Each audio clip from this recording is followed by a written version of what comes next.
Business मॉडेलमध्ये खरं तर तो चॅलेंज असा असतो की वर्किंग कॅपिटल नेहमी कमी पडत असतं. तर what is the output of this, म्हणजे what is the solution to come out of this solution? Better management. कारण जर तुम्ही मॅनेजमेंट व्यवस्थित नाही केलं, cash flow management is the most critical part of the business. आणि वर्किंग कॅपिटलची गरज असते जेव्हा तुमचा कॅश फ्लो मॅनेजमेंटमध्ये प्रॉब्लेम येतो.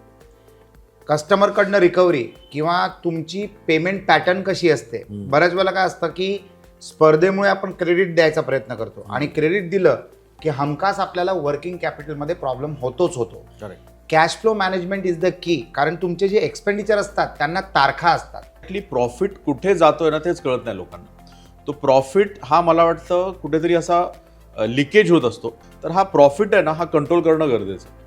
तर हा प्रॉफिट कसा कंट्रोल करायचा? अनेक उपाय आहेत त्याच्यामध्ये. पहिली गोष्ट म्हणजे लिकेजेस असतातच. मॅन्युफॅक्चरिंगमध्ये जर तुम्ही लिकेजेस कंट्रोल केलं तरच तुम्हाला प्रॉफिट होऊ शकतो. म्हणजे ऑटोमोबाईल सेक्टरमध्ये असे बरेच बिझनेसेस आहेत जिथे तुमचा जो वेस्ट असतो ना, प्रोडक्ट मटेरियल प्रोड्यूस केल्यानंतर, म्हणजे ज्या गोष्टीची तुम्हाला ऑर्डर मिळाली ती मॅन्युफॅक्चर झाल्यानंतर उरलेलं जे वेस्टेज असतं ना, ते विकल्यामध्ये तुम्हाला प्रॉफिट असतं. हाऊ टू टेक केअर की आपलं स्वतःचं जर प्रोडक्ट असेल तर ते मार्केट पण होतं व्यवस्थित, त्याला काय करणार? बरेच मॅन्युफॅक्चरर्सची अशी इच्छा असते की माझं प्रोडक्ट पण मार्केटमध्ये माझ्या नावाने ओळखलं पाहिजे.